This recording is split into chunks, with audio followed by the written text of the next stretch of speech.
ladies and gentlemen, we have the guru in the studio. Good morning to you, sir. Oh, nice meeting with you. I do second show of Adizo the Guru in 2022, yeah? Yes, it is. Like as I told you last week, that the menu for July 4th, 2023 is ready. So we just... because for sure we shall be there. We shall be there. Absolutely. Good morning. This is Lagos Talks 91.3. Of course, this segment that you'll be waiting for, you always wait for it. And we want to thank you, appreciate you for being there for us, because without you, we amount to nothing here. So thank you. Please keep it up. The best you can get from any radio on air. Not only in Nigeria, not only across Africa, maybe the whole world. So thank you for being with us. Today, I do have to apologize, but let me bring another layer on the foundation he laid. I apologize. We come in on air very, very late. It's because we met with some colleagues that we've not seen in 2020. So, if you are meeting any person for the first time, even in March, the Happy New Year will still come because we are still early into the year. Today I have a guest in the studio, but it's not time for him to be brought to the microphone first, but I must just appreciate him and welcome him. I'm talking of no other person but he is a guru per se on his own right in law. Very, very erudite in law. He is a professor of law. I'm not saying he was a professor of law, but he is a professor of law at the University of Lagos. Not Lagos State University, but University of Lagos. He is a senior advocate of Nigeria. He's a very, very highly rated traditional chief in somewhere in Delta State, Uwe specifically, what you call Efru. The real name is Uwe. Professor Joseph Abugu. No, let me rewind. Using the language of the late Funshaw Williams. Let me rewind. Olorogu Professor Joseph Abugu, you are welcome to the program. Thank you. That's good. So, sir, take your seat, because there are a lot of conflicting issues on the land today that it's only your wisdom that can make it that can lighten the body. And I keep telling people, I'm not a lawyer. I may no need to. I am not a lawyer, but I have lawyers all around me. My first son is a practicing lawyer, so not in Nigeria, he's in the village. He practices only in the village. I do. In my village. Village lawyers actually have a lot of eloquence rather in comparison to city lawyers. But before we start any other thing, I want to congratulate my very, very good friend, Vincent Omoike. Vincent Omoike is a friend of mine, and he has been a very close friend for nothing less than, it cannot be less than 30 years. He retired from the CBN as Director Domestic Banking Operations. Almost 15 years ago or more. We relate on daily basis. It doesn't matter which part of the earth we are. We relate on daily basis. Today exactly is his birthday. Though I'm not going to play music, but I owe it a duty to tell my friend Vincent Omoike, happy birthday. Enjoy the day, Vincent. Enjoy the day. And I want to thank the wife who had simplified life for my friend. Because behind every successful man, they say what? I think they've changed it now to beside every successful man. Okay, not behind. No, not behind. Okay, anymore. To operate from behind sometimes could be cumbersome. Yeah. But the side, she could move backward, she could move forward. Besides every successful man, there is a woman. So this woman, Joy Omoike, is the woman beside, and she has simplified life She is not instrument of complication in my friend's life at all. But in return, behind, okay, now let me change it to, beside every gorgeously dressed woman, there is a man's pocket that is leaking. And my friend's wife dresses. So his pocket, it must be. It must be tampering with my friends, but we are not. We are not regretting it. No, we're not. It said that anytime we go to the village, I should be able to tell my friend's family that I know where his money went, and is investing it very, very wisely. So, Vincent Omeke, happy birthday. Then, before we go to the historical perspective of today, which shall be very, very challenging, let me apologize for an error of the historical perspective of last week. When I quoted General George Washington as saying, that is when he was talking to those two journalists from the Times, the London Times, that came to see him on the eve of the war, when he told them that at this particular hour, I could only be seen in the war, the situation room, talking with my war commanders, but not to. But when I was told that you are from the press, I decided to come. Last week he said that the press was mightier. The ink is mightier than the pen, it was mightier than River Mississippi. No, the word was not mightier. He said the pen is longer than River Mississippi. That longer, which I replaced with mightier, is the apology I've given. Perhaps your mind went to the pen is mightier than the sword. Yes. It could have been the sword, but he said the pen is longer than River Mississippi. And if you know the length of River Mississippi, how many rivers are competing with River Mississippi in the world today? So that's just for that. Then now let us take historical perspective of today very, very briefly, because I want to give very whole time for my erudite professor to speak on those issues that are. So any of the menu that we might not be able to touch, I will give you another promise. We will deal with them tomorrow and deal with them on Wednesday, without omitting the Rain Money Digest for tomorrow and Wednesday, but we deal with them. Today, there is a little conflict of who is the highest promoted Nigeria police female officer. There are three names that would come to mind very easily. Ivy Uche Okorokwo, I think she's from Anambra State. Okay. At the time Nigeria's felt she was going to become the first female Inspector General Police for Nigeria, but that agreement did not hold because when Muhammadu Buhari came, Muhammadu Buhari knocked her out by retiring all those and brought somebody below to become the Inspector General of Police. And of course, you cannot be senior and somebody below is brought over you, there you remain in the force, like as it's been done in the military. Sometimes it's a waste of human resources, the nation's resources invested in training that person up. For example, when Buratai, Tuko Buratai was made Chief of Army Staff, he was cost 29. And he was brought over and above cost 25 that were there, cost 26, cost 27, cost 28. And few individuals, that is cost 29, who were senior. It therefore rendered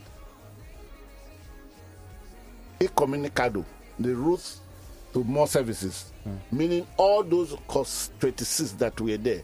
I think minimum then, the Chief of Army Staff was cost 25. All the cost 26, cost 27, cost 28 were retired. But the government has a way. It could move few of the people from the army to defense ministry. Because in defense, they are not reporting now to the Chief of Army Staff. They are deemed to be reporting to the Chief of Defense Staff. But how many of them? So meaning the investment of the Nigerian people on those officers gone. The same thing happened in this last of course, round of appointments. Some officers have just gone now because you cannot bring a course. What course is this man? I don't know. 130 something. You cannot. Then they have to go away. That is the rules. It's simple as that. And it is for the same thing that any person above the age of 24, maybe this is a secret, but it's not a secret that is against national interest. Any person against the age of 24 cannot be enlisted, cannot be admitted into the Nigerian Defense Academy. Because at that age of 24, most people who were enlisted early would have been anticipating of how to become a commissioned officer with their 1-star lieutenant. And if, therefore, somebody, say, age of 25, comes under command of a 23-year-old, this is why they are very, very strict. The Nigerian Defense Academy, very, very strict on who comes in.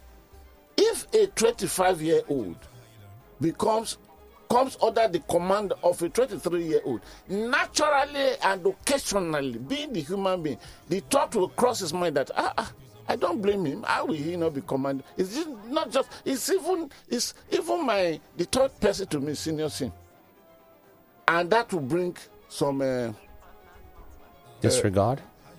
Not display disregard, emotional, is it apathy I will call it now, something, that will make him not to fall in line with obedience of command in war.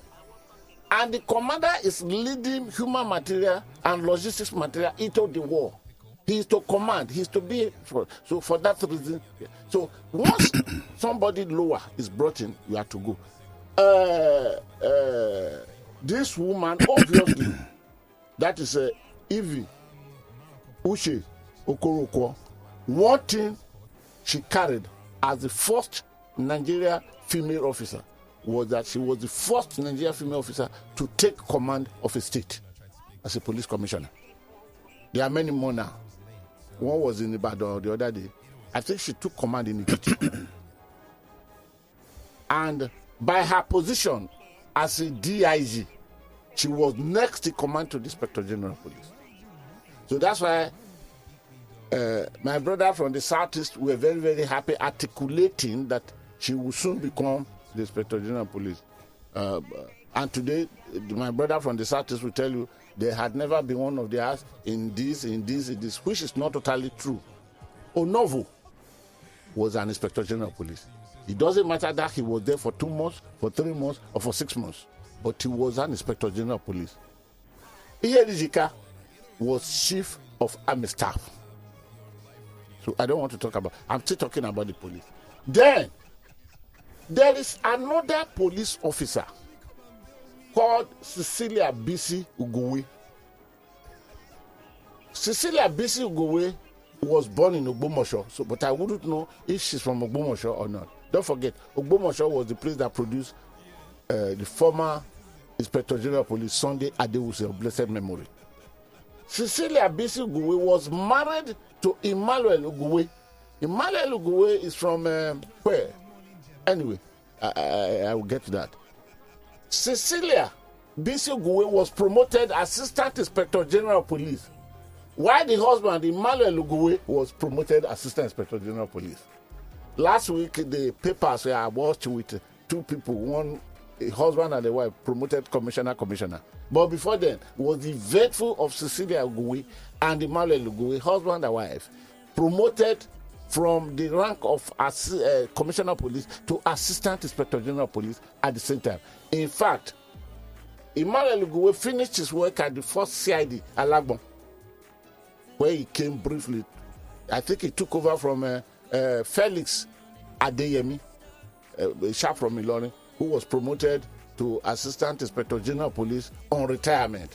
Then City Duwon was the controlman, the Aquaman in Alagbon Close. So Cecilia Bisi Ugowe was later promoted Deputy Inspector General of Police. But how many hours she occupied the seat, I won't be able to say. We are still looking for the first female police officer to have ascended that far. But to have one, which I would refer to as first among equal, how would Latin put it? Prof, You know, you taught us here the other day, Naku.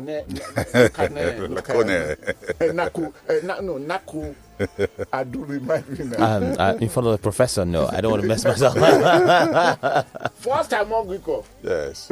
Primus inter pares. Primus inter pares. First among them is a woman we must not forget. But if you go to documentation of the police force now, until very recently, the police organization happened to be an organization without documentary facts. They lack the habit of keeping the documents. But it has improved. It has a very big database now. It has improved tremendously. Her name is Olabisi Alofe Olawole. She was a veterinary doctor. Veterinary doctor. Veterinary doctor. Now, she was the first female officer to hold that office of public relations for the police. She moved from teleguiding the animals of the police. Don't forget, the police are dog units, they have the horse units, and all those ones. Because every of those things, they are in the police force. She was taking care of them. But she was the first female to take office as police public relations for the Nigeria police force. So the contest still between this one, who has been the most senior. But I decided to bring this one up in order to Ugowe is there, Okoroko Ivi is there, and I put what each of them achieved. Okoroko was the first female officer to take command of a state. After that, many are there now. But Olabisi Alofe Kolawole was the first veterinary doctor for the police, and she rose, I remember, to the rank of Assistant Inspector General of Police. But she established her name as the first public relations officer for the Nigeria Police Force. And that was, I think, before David Sang came to be, before Felix Musa came to be, before David Sang came to be, before Juku came to be acting, and before many of them, all these young ones, Chris Olakpe, our friend who came here once before he passed on, Chris Olakpe, before he became the public relations, I think Chris Olakpe was the 11th public relations officer for the police before he came to the turn of Ba. Now, but the good thing about it is that this will be his second or third time of coming to be public relations. The guy is good. He speaks very softly. He's very, very well educated. He has human relationship. And every of his boss had always liked him. He was appointed once. The boss left. He returned back to normal duties. And that was the time that he came to be the area commander for First Act. And unfortunately, one of the most disastrous robbery took place during his tenure in First Act, when the boys came and blew up everywhere that day. And while the police were waiting for them at the only route available for them to escape, they passed another route, they joined the water, and they left, which left whoever that was securing the area too many questions. But when the other Inspector General of Police, he called him, he said, I want you. And this new Baba Atani had now retained him. So he's doing very well. The historical perspective is ended along that line. I do. The menu. Yes, please. Thank you, Guru, for the very policy history lesson there. All right, the menu for today. First is National Assembly leadership behind 2022 budget padding, aggrieved lawmakers say. That's from the Punch newspaper. Menu number 2, no corrupt person can go scot-free by joining APC. The words of Buhari and scrolled from the Premium Times. Menu number 3, tag Mietiala, Macban, Funam as terrorist organizations. Governor Ortam tells Buhari, and that's from the Vanguard newspaper. Menu number 4, PDP will take over if APC leaders fail on convention. And that's the words of the president from As the if Punch. it's not the president that started the first, the ruffle. But the president introduced his party to Nakune. Go on. Money number 5. Asked about poor economic performance, Buhari says return to farms. And that's from the Premium Times. But that was the interview of Channel. Yes. All the question he was asked, again, there was a proof there that either he did not understand the questions or he was answering deliberately negative to the expected answer because he had more to achieve by passing through that route than any other thing. Because Buhari, like I would tell people, forgets nothing. He has memory for things. But if he wants to show you that he spoke about age, okay, let's not go. Go ahead.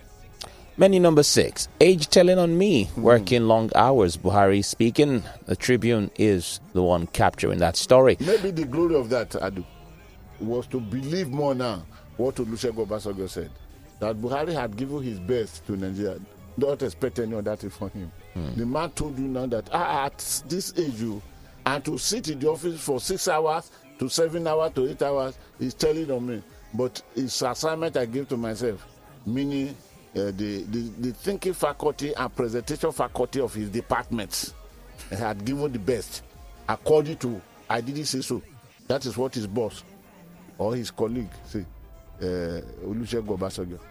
Okay, go ahead. Menu 7. Customs, immigration, 13 others failed to remit 127.1 billion naira. How much is that? Please repeat it again. 127.1 billion naira. Only Yes, that audit report said the that. Auditor General of the Federation had not made this proper. If he had made, he would know that this custom only could do better. Then you add immigration. Then you say 13 others. That number. Go ahead. Menu number 8 from The Guardian. Nigeria in crisis as debt stock hits 25 trillion naira in 7 years. In 7 years. We are talking of 7 years of Muhammadu Buhari. Let us not run away from that fact.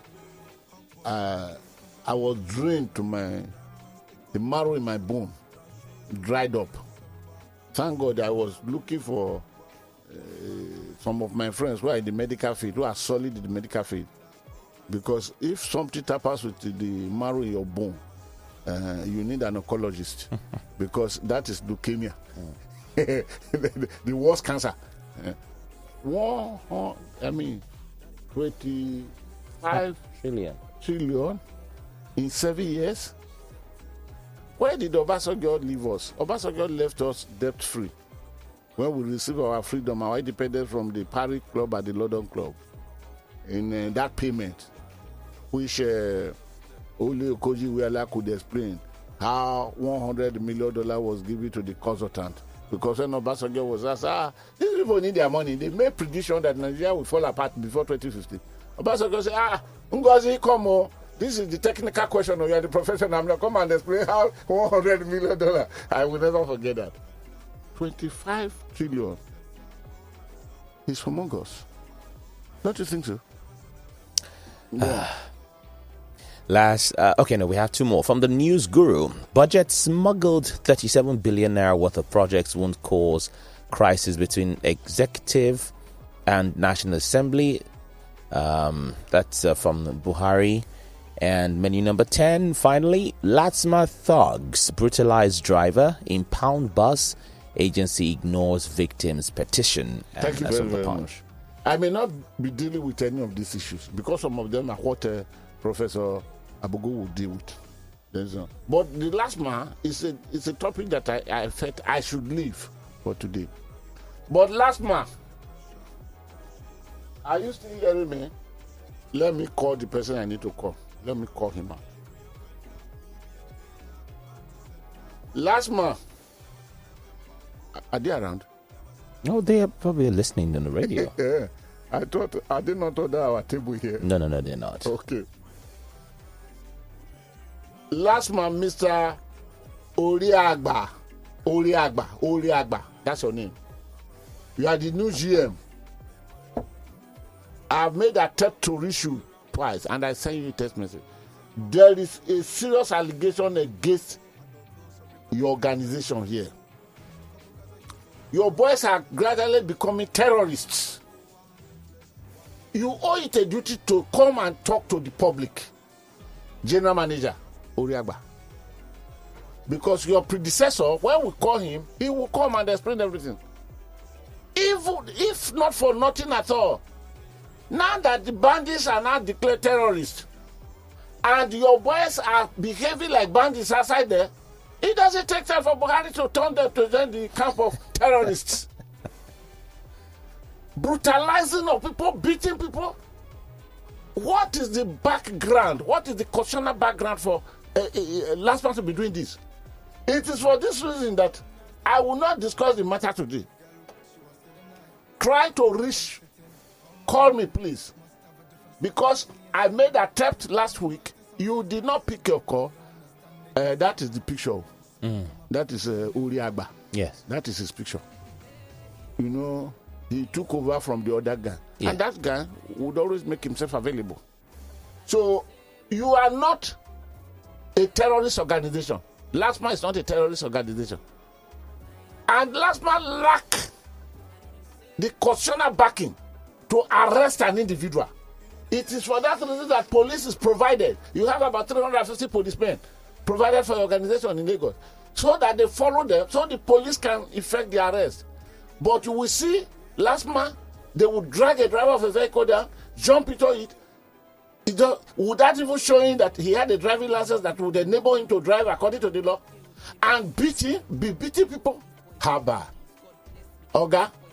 Koribe Dakun.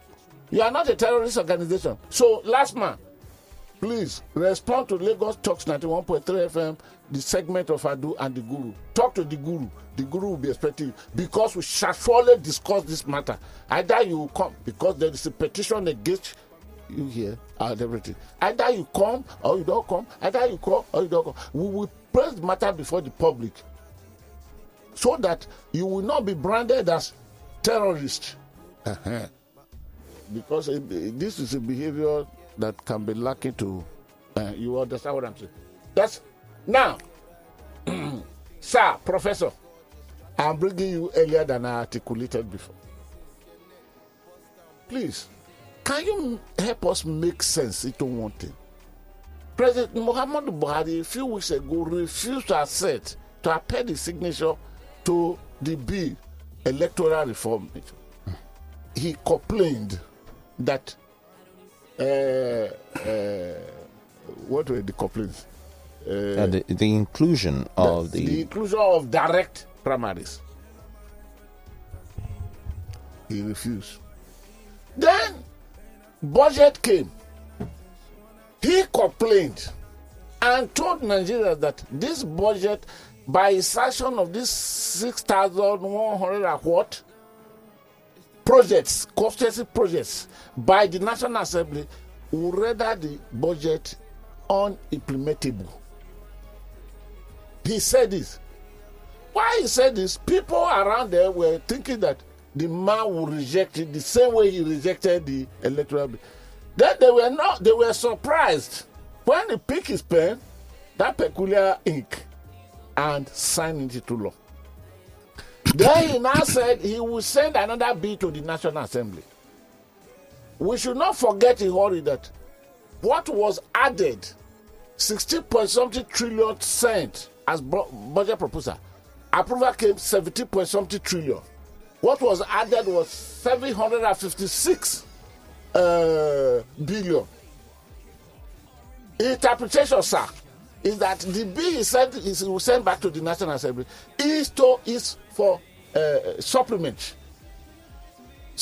budget, meaning either through conspiracy of two people must come in, through the conspiracy of the executive and the legislature, additional 1.30 trillion will now be added in a budget that we are backing on borrowing to finance.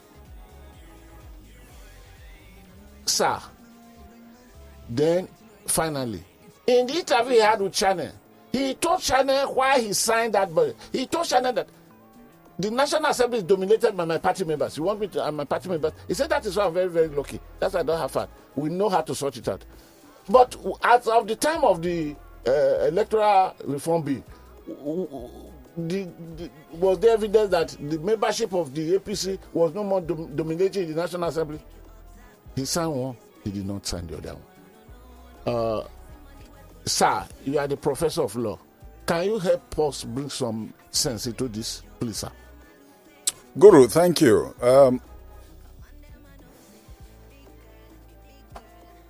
You have just said it. I'm a professor of law, but not a professor of politics. You see, democracy all over the world has its peculiarities. Constitutions differ from nations to nations. Yes. And around constitutions all over the world, conventions are built. Okay.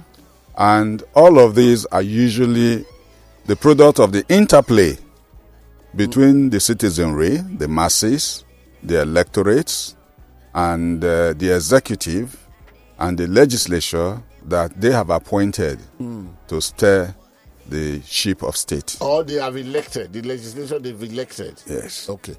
Now, you see, the Nigerian constitution is very clear. Okay. And this is not the first time this issue is coming up. Okay. The executive is to present budget estimates, Yes. highlighting projected government revenue, highlighting the projects that the government intends to undertake within the budget year, usually a 12-month cycle, and how these are going to be funded. Okay. Now, under the Constitution, Yes, sir. the concept of constituency project is unknown. It is an aberration. The concept of Constituency project is unknown. is unknown. It's an aberration. It is an aberration. Go ahead, sir. It does not inhere constitutionally in the National Assembly to then insert projects and cost those projects and include them in the bill of estimates submitted by the executive in an appropriation bill. Now, that is, you see, because the professor is making some Oh, revelation. well, he is making some revelation because the National Assembly were touting and saying they had the constitutional right to do 1 + 2 + 3. you see, so Please, I'll just take more 2 minutes to throw light on that. This area you've touched. yes, you see, the Constitution simply provides that the estimates should be presented in the form of an appropriation bill, which is to be passed by the National Assembly. Now, no doubt, it is part of the responsibility of the legislature to look through that bill and seek justification for the estimates for the projects. So in a country like ours where, regionalism, and ethnic nationalities are recurrent issues, it is not out of place for the National Assembly to question in the appropriation bill. So you have this project in the Northeast, you have this project in the Northwest. How about South-South? How about Southeast, or Southwest? Now, there's nothing wrong with that. But you cross the line when beyond questioning the estimates and jettisoning some expenditure. You cross the line when you then say that there's inequity in this your presentation. Okay, I am from South-South. Yeah. Okay, South-South, because I represent the constituents in the South-South, we are in their need of a bridge to cross River Ethiop, and therefore it should be inserted for the purposes of balancing regional interest or ethnic interest. You've crossed the line. The whole idea that, I am the representative, whether in the House of Representatives or the Senate, of saying that I am the representative of the people, I'm closer to the people, I understand their needs in terms of capital projects of my constituents, and therefore I am in a position to insist that, look, this bill will not pass until this is inserted. It is an aberration. It's one of the peculiarities, of Nigerian politics. Okay, sir. Thank you very much. Wow. It has been established. It has been established. And for the first time, the president said, measure padding. And he allowed to it that the padding took place in the Senate. The Senate or National Assembly. But we have always said it here that the fastest means of defrauding Nigerians is through padding and insertion. The executive will pad, like executive brought a bill, sir. Maybe you want us to hear this. To sew uniform, khaki, which is 800 naira per yard in the market. And we need 4 years to sew a khaki of a short trouser and a shirt, or 5 years to a driver. First of all, the Federal Inland Revenue Services said that they had 850 drivers, which was falsified. But let's forget about that. And the tailor will not charge more than 10,000 at worst. That is if you are in the habit of throwing money away. But the proposal, the budget proposal, the president brought to the National Assembly, the estimate he brought to someone of the khaki, which at worst in this world, if you pay 20,000 naira, the highest court in the land will rebuke you if you are not to be sent to jail. The proposal came with estimate of 3,120,000 for one khaki. No, you see, Guru, before you go, I would not trouble you to go any further on this matter. You see, the problem is year in, year out, government present the budget after the president has signed the appropriation bill into law. But year in, year out, we then find some very appalling revelations, some very appalling discrepancies in these budget estimates. And you then wonder whether what they just do from year to year is copy and paste. You see a situation where, 100 million was budgeted for cutleries, for example. I'm not quoting exact figures, for the National Assembly last year. And then you see the budget estimate, for this year being repeating the same line expenditure. Maybe they vary the figure a little bit. But then you then wonder what happened to the cutleries that were, procured or budgeted for, whether they were actually procured last year. Now, so then there's this issue of, you call it pardoning. It's actually overcosting. Yes. Now, at different times, government have tried to address this issue. The due diligence office was created for this purpose. And a number of state governments bought into this idea of the due diligence office. Yes. So that when there is a budget and we say we want to construct a road of 20 kilometers, we'll be able to, after the study, say that for the quality of the soil of this road, for the nature of the road we want to construct, 1 kilometer of that road shouldn't cost more than X amount of naira. Okay? So the due diligence office then does a very, very objective market field survey and then says this is what it should cost. One then expects that will be reflected in the budget. So like this khaki case that you are talking about, if this has passed through the diligence office of the relevant ministry and then the due diligence office of the National Budget Office, somebody should have been able to spot that detail. That a khaki uniform, a pair of it, that ordinarily should not cost more than 30,000 naira. No. We won't go that far. It is being quoted to cost millions of naira. 120 something thousand. You get. So sometimes, and this is very, very common, our leaders have good ideas. They bring out and create institutions to address some of these problems. But the system itself does not allow those creations to function, to work. Otherwise, some of these revelations are very disgraceful. Thank you, sir. I think let's hold it there.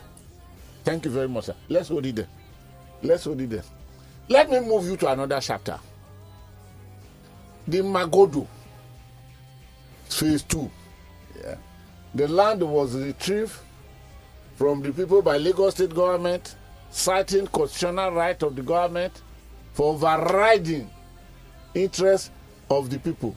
Yeah. Citing this will be built there, hospitals and co. And eventually the owner of the land, after losing their land, discovered that this place, all the whole thing became a location, give it to friends, big men that are close to government. So they went to court. After the first casualty in Court of Appeal, they went to High Court, the High Court first of all, Lagos, then they went to Court of Appeal, then Supreme Court gave judgment.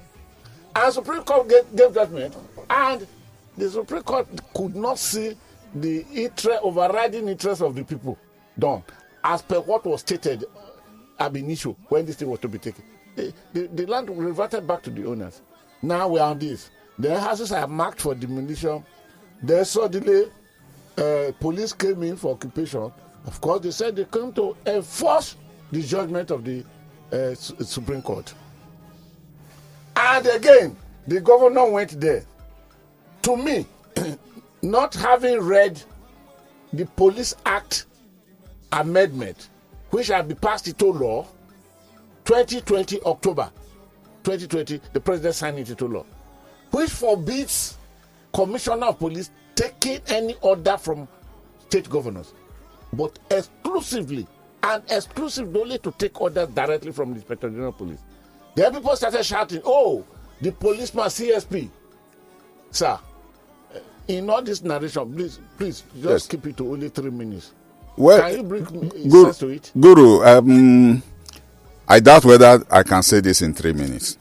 Because one, the lot of euphoria and public commentary on this issue of the Magodo acquisition and the Supreme Court judgment has been concentrated on the public drama surrounding the governor's appearance at Magodo. The fundamental issues are not being addressed. What are those fundamental issues?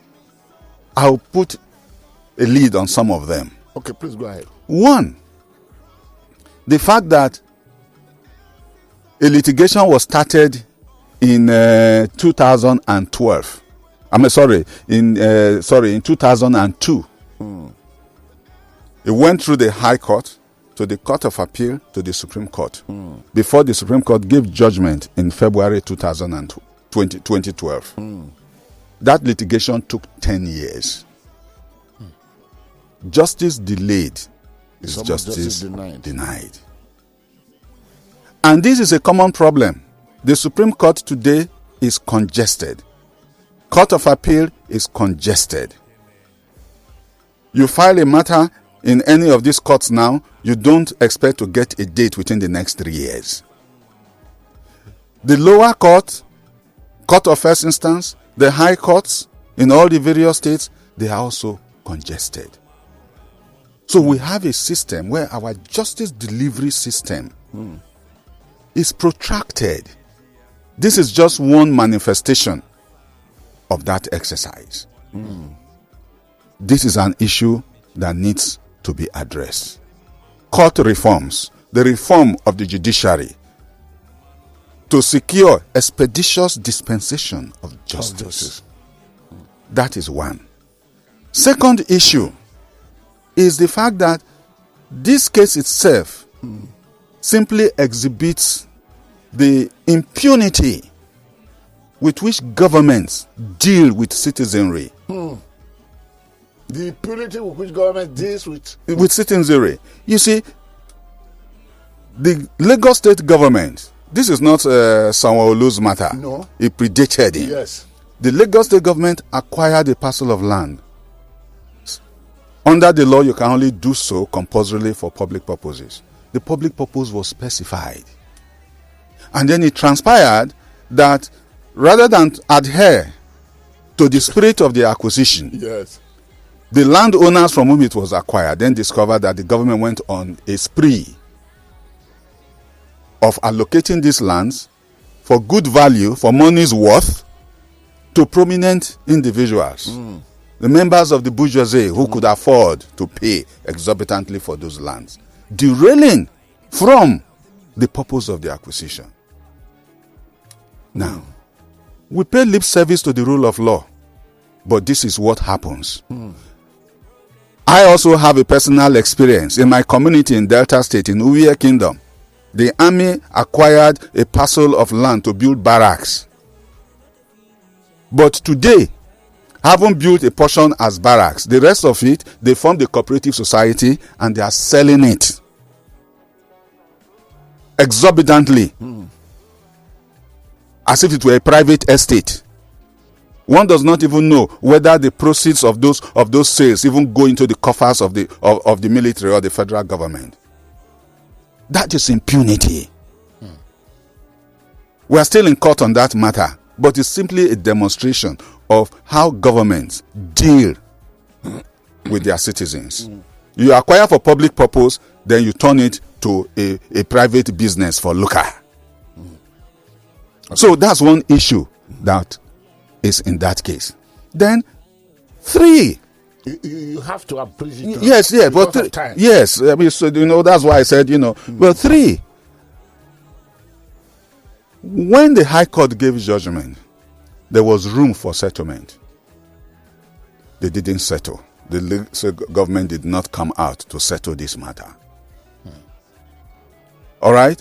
Whilst the case was going on, an interlocutory injunction was obtained restraining the Lagos State government from further allocation and dealing with those lands. They didn't respect it. Then the matter went to the Court of Appeal. The Court of Appeal gave judgment again. That again was another opportunity for the state functionary to say, look, the way this is going, we now have 2 concurrent judgments against us. Can we settle this matter? All right. They said at one time, a settlement committee was set up by the state government, but they didn't act fast enough. The Supreme Court delivered its judgment.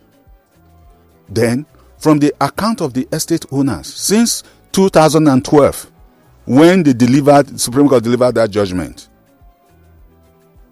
it's an enforcement action. You bring the judgment back to the State High Court where it started, register it, okay, and then you issue a writ for possession. That writ needs to be signed by a judge. That writ needs to be referred to the police to sign it, because the judiciary does not have a police force of its own.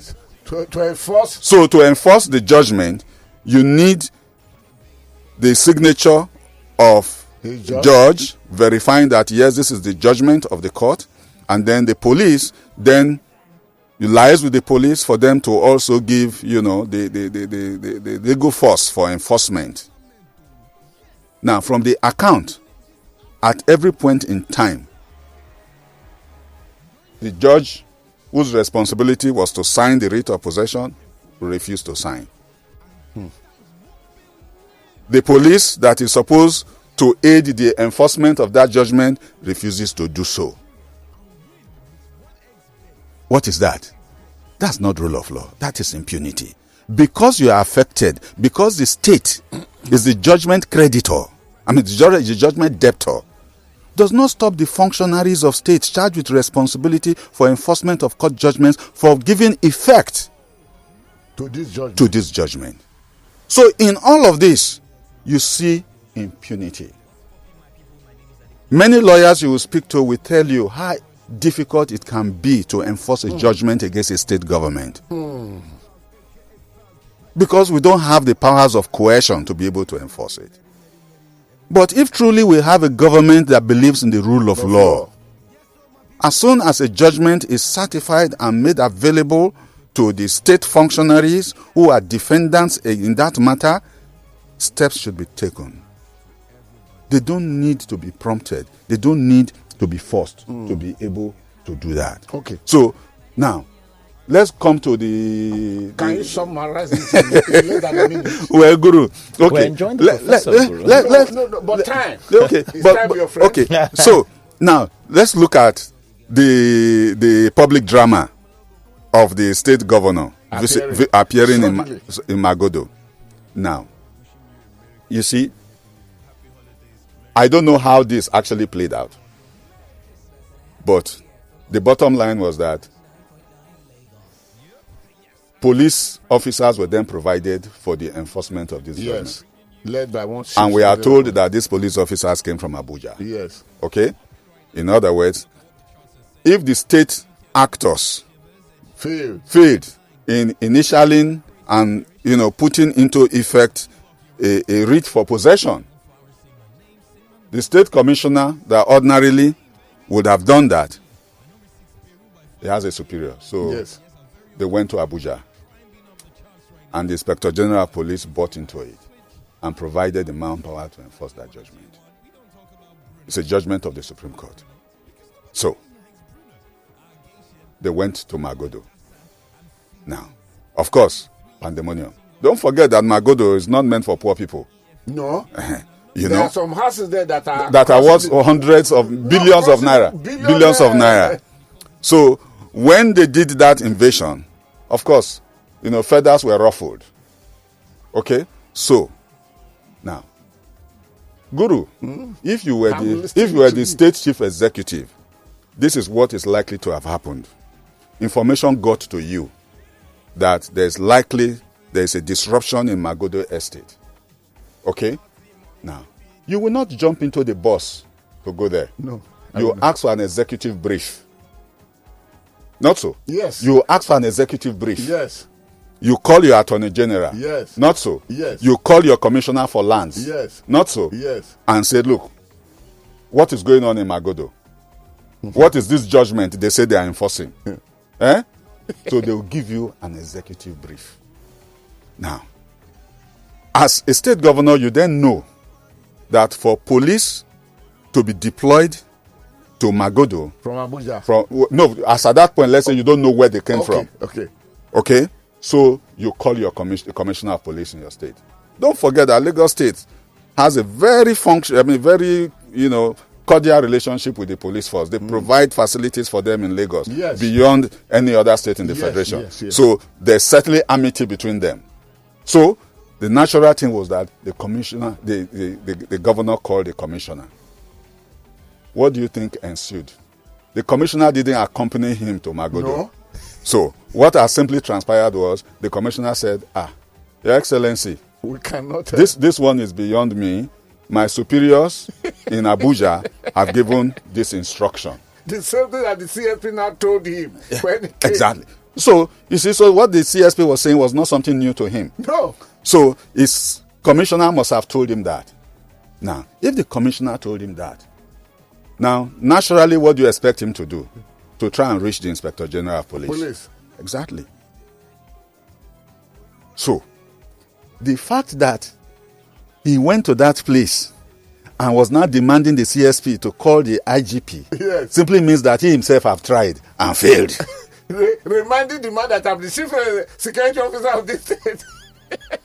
So he has realized he was unable to be able to reach the IG to say, look. Also, when his commissioner has not even been promoted to AIG. Now, and this is the area where I commend him. Apart from the theatrics, the important thing is that in my calculation, he got to this bridge. Something is happening in his domain. He cannot reach the man at the top, statutorily charged with giving the orders. What does he do? Does he fold his hands and sit in his executive office? No. Which people would have misinterpreted. Exactly. So he decided to go there. At least my presence will mean something. And the truth of it is that his presence meant something. He brought the matter to public fore. He also brought pressure on even his own government to be able to address the issue via a mechanism of settlement. Okay. So the altercation that happened there, Professor, was part of the theatrics. Okay, we hold it there. Okay. But thank God, subsequent to that, they have held a meeting. They have taken some resolutions. They are taking steps to now effectively settle this matter out of court once and for all. Okay. But as I've said, there are many much more germane issues arising from this than the theatrics of the governor appearing at Magodo Estate. Oh my God. My people are waiting to be a course in Akweko. But okay, just one. You are a professor of law. The federal government had either reluctantly or not come to prescribe bandits as terrorists. And the judgment of Justice Taiwo in Abuja categorized two groups. Yan digging Gida, gone, meaning Nausa. Then the other one, meaning terrorists. Nausa. But he said any other group that behaving like this. So the federal government, either reluctantly or not, had come to declare this. Do you see any sense in what the governor, the executive governor of Benue State, Otnam, is making? That the Meyeti Allah, Makban, the Makban and the Fulham, who had carried arms and ammunition against the people at a time, one time or the other, still doing, which had been justified by Sheikh Abubakar Ahmad Gumi, which was justified equally by Bala Mohammed, the governor of Benue State, saying that they need the gun to protect themselves against the law of the land, which had been justified by too many high-ranking officers. Do you think, sir, I can't give you more than 2 minutes for this answer. Okay. Do you think Meyete Allah, the Fulham, the Magban should be included in the terrorist group just gazetted? Well, to say yes or no will be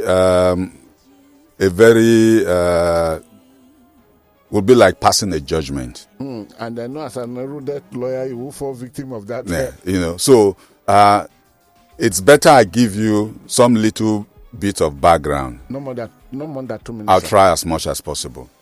Now, terrorism all over the world, there is no universally accepted definition of terrorism across nation states. Okay. None. Even UN instruments on terrorism take note of this peculiarity.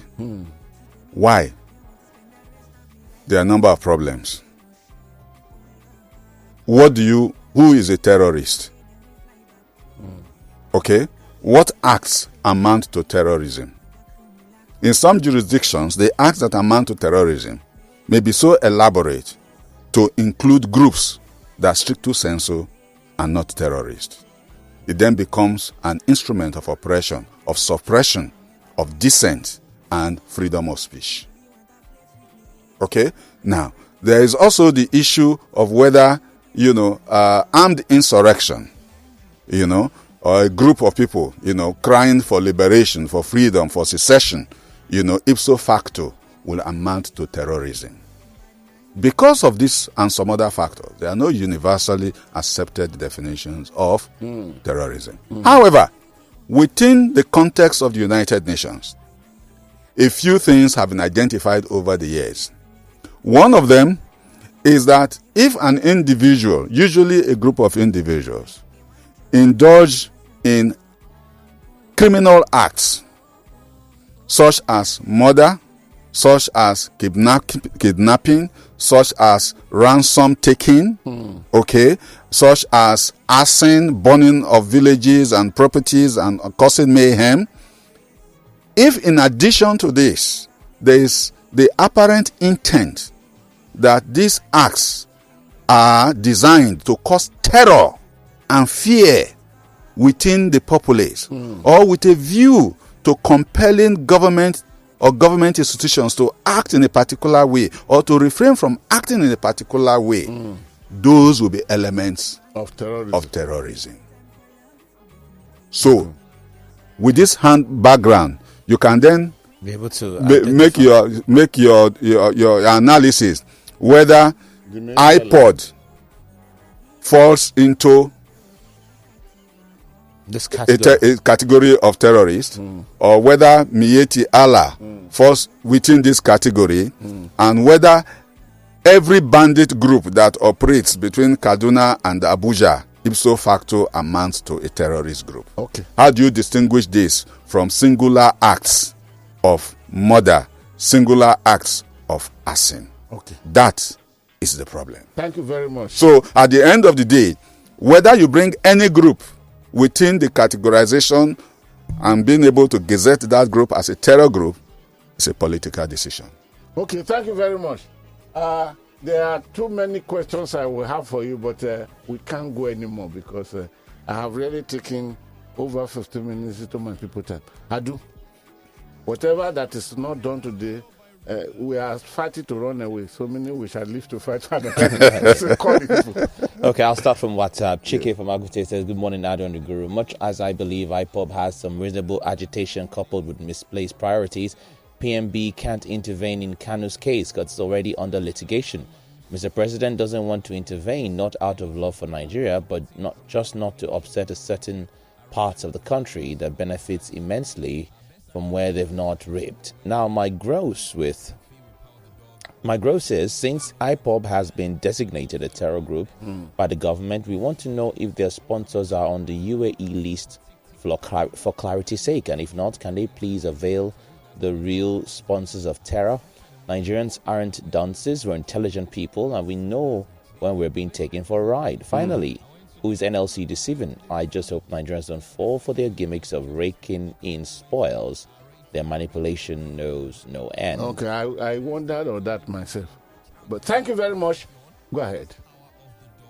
Idiami Vomoshodi says, good morning, Adu and Daddy Guru. Morning, Prof. Please, I'd like you to compare the 1979 Constitution against the current evil Abacha Constitution. Against the 1999 Constitution, I guess he meant to say.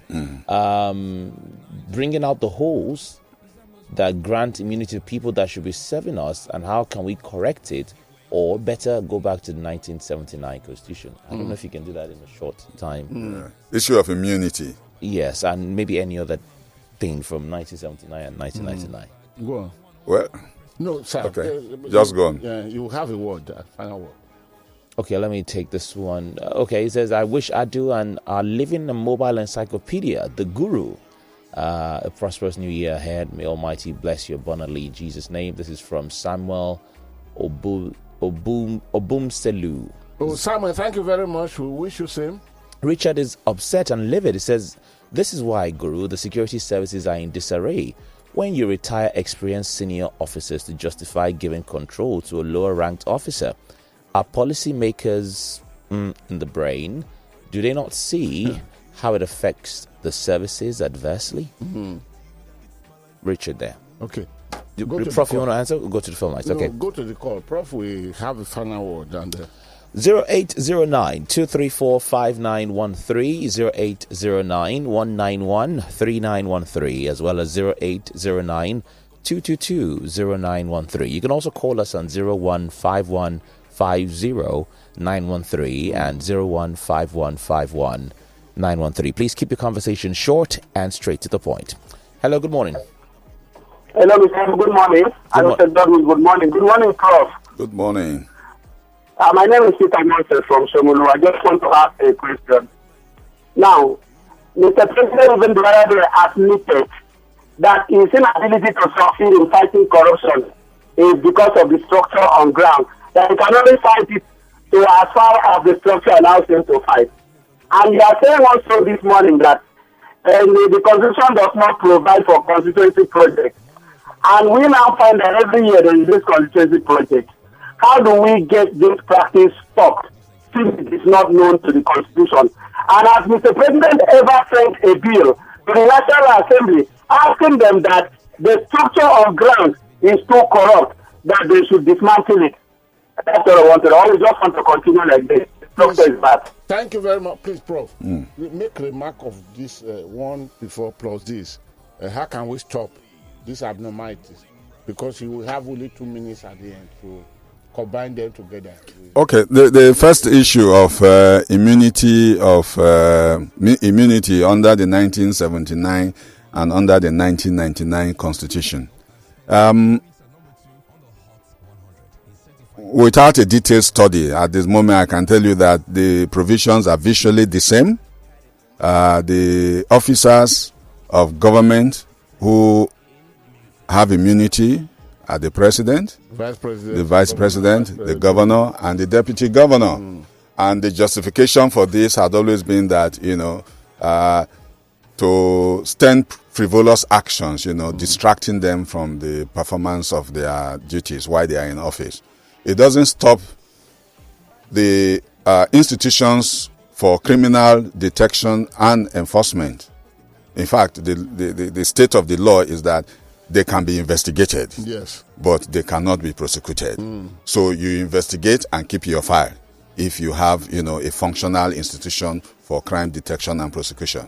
When they leave office, then of course, you can zero in on them, arrest them, and prosecute them. Sorry, let me add one question there quickly. Yes. How many years after leaving office would the immunity expire? Or automatically the hour the office is left, the immunity goes off? Usually, this is with respect to crimes. Okay? There is no limitation of time. Okay? There's no limitation of time with respect to a crime. Okay. So, so if you stole, in 2010, 30 years after, when you're in your Magodo. Yeah, exactly. You can be brought. You can be brought to fall. Okay. Now, the other one with respect to the constituency projects. Yes. Less than a minute, please. Guru, it's a difficult matter. You know why? You see, it is a practice that is alien to the Constitution. Yes. But I also pointed out to you that around constitutions, conventions, their norms are built up over the years. Now, let's even say that this has become a peculiar convention in Nigeria. Now, the worst part of it is actually not the insertion. If you compel the executive during defense of their budget estimates to include a project in my constituency, and then they take it on and they execute it, the people benefit. Yes. The crux of the matter is that constituency projects, when they insert them, the House of Reps member or senator in whose constituency that project has been inserted has a say in which contractor is going to execute that project, has a say in following up to ensure that funds are allocated to that project. And in some cases, quite a lot of them, those projects actually don't materialize on the ground. Okay, thank you. Go to the phone, Ado.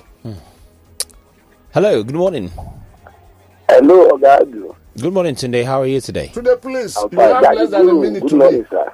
Morning. You And have I less than a greet our minute today, prof. please. Yeah, thank you for the good job, sir. On the take of Mr. President that National Assembly, there is friends and they know how to resolve the matter as regards the bill for the budget for the year. Sir, this too much friendship between the National Assembly and the executive. What is the advantage and the disadvantage? Because I remember that the Senator last year that when President is borrowing, that if it is their own Senate, that the executive will be afraid to bring all this money that they want to borrow. But this time around, anything Mr. President sent to them, they approve it, and that is final. What is the advantage and the disadvantage for us? Thank you, sir. Thank you very much. We'll come to that. We'll answer you later. I don't think we even need the professor to answer that. Please pick another call. Hello. Good morning, the Guru. Good morning, sir. Good morning, Akpan. Good morning, gentlemen in the studio. You have half a minute, please. This is Akpan speaking. Yes. The Guru. Go ahead.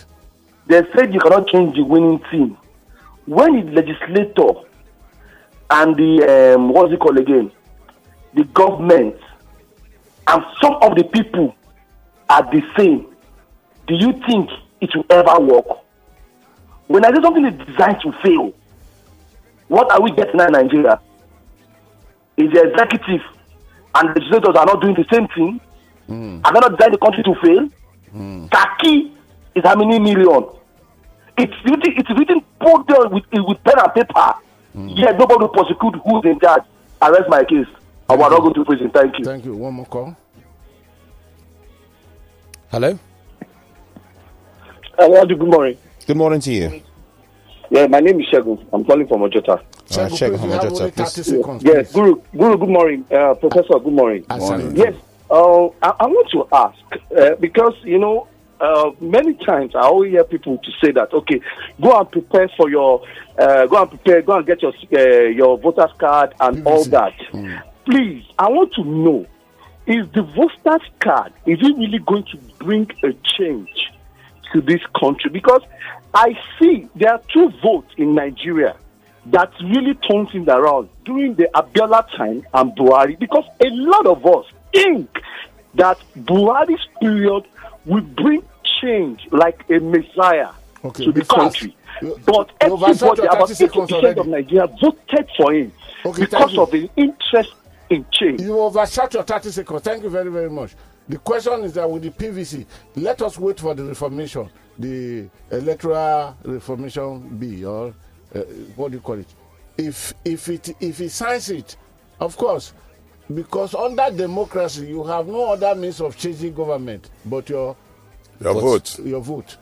We can't carry gun. That's so no matter how bad and flawed the system, we must encourage ourselves to vote.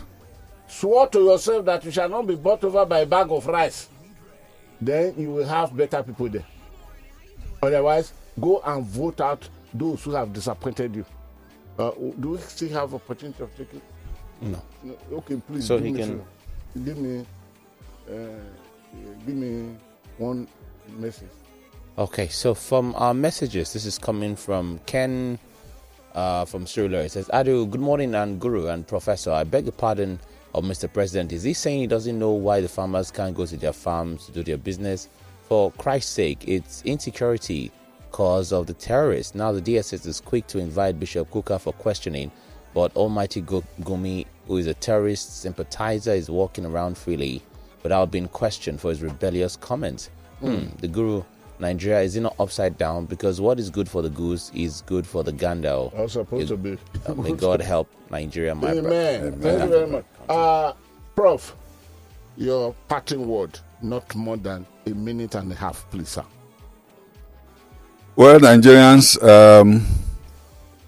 let's keep the discourse going. Thank you. Let us continue to interact Thank you. with our leaders. Thank you. Let us keep the public interaction system very active. Let us continue to engage them. Thank you. Hopefully, a Messiah will come. Hopefully, a Messiah will come. The party words from Professor Joseph Abogu, or let me rewind again. Professor Joseph Abogu, a senior advocate of Nigeria. For today, it's nice having you, sir. Thank you. See, we are not going away yet because I want to send a message out. Yes. I do thank you very, very much for the ride. Priestly, thank you for being prompt with your cameras, and the cameras are doing a very good job. I know you are doing a very good. God bless you, my son. Now, friends of the Guru, I want to salute you. See, this is how far we could go, but I will try my very, very best, because there were issues. For example, the Dower College, the Fanana had made a statement. We can still discuss it because it's not yet in court. So the issue of prejudice will not arise. But once it goes to the court, I will dodge order that I will not discuss it. And many other things. So what I will do is that I will beg my friend, my brother, because it's my friend, it's my brother, it's not my learned colleague. I can never, I have not, but one day I will come close to him that welcome me into the bar and take me out of the bar. Professor, Olorogu Professor Joseph Abugu, I must thank you very, very fervently for coming. In spite of the fact that my notice to you, which I sent the notice 4 days ago, but you didn't read it until we spoke last night. And I was so surprised that this morning you kept your words. Thank you very, very much. But one thing I will do is that I will come to you not too far away, because there are many issues that we need a liberated legal mind like yours to become common property of the listening public. So thank you very, very much. Thank and you, please, brother. each time I come to you, don't throw me away through the window. You're welcome all the time through God the door. bless you. So, friends of the Guru, we want to thank you, we want to appreciate you. And then, of course, we are meeting tomorrow. Like as I promised, most of the menu will bring them there. But if you listen well, the professor has discussed too many of them. But we will discuss the remaining one along the digestion of the morning news. Tomorrow, we have time for that. Wednesday, we have time for that. And now, my last call on you is that please visit me on my social media handles. Let me not name them, except to tell you that you can visit my YouTube channel, Godwin the Guru. Just go to YouTube, type Godwin the Guru, so that you can follow it.